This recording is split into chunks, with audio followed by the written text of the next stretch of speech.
Login failed on Motley Fool Stock Advisor fix. You open the Motley Fool Stock Advisor app to check your latest stock picks, but instead login failed. It's frustrating, but here's the surprising truth. This issue usually has an easy fix and you can solve it in just a few minutes. First, make sure your internet connection is stable. A weak signal or an unreliable Wi-Fi network can interrupt login verification. Try switching to mobile data or reconnecting to a stronger Wi-Fi signal. Next, check if your app is updated. The Motley Fool team frequently releases updates for security and performance. Go to your App Store or Google Play, search Motley Fool Stock Advisor, and update it to the latest version. Then, re-enter your login credentials manually. Autofill can sometimes cause issues, especially if your email or password was recently changed. If you updated your password on the website, make sure you're entering the new one. If you're still stuck, clear your app's cache or reinstall it completely.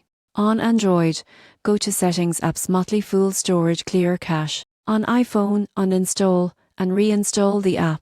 This clears temporary data that can block login sessions. Also, confirm that you're using the same email tied to your subscription. Many users accidentally log in with a different email, which results in login failed. Occasionally, the problem comes from the Motley Fool servers during brief maintenance. Wait a few minutes and try again. If the issue persists, use the Forgot Password option to reset your credentials. This is often the quickest way to regain access, especially after multiple failed attempts trigger a temporary lockout. So next time you see login failed on Motley Fool Stock Advisor, don't worry. Update your app, verify your connection, re-enter your credentials, and clear your cache. Within minutes, you'll be back exploring top stock recommendations, expert insights, and data-driven investing advice to help grow your wealth.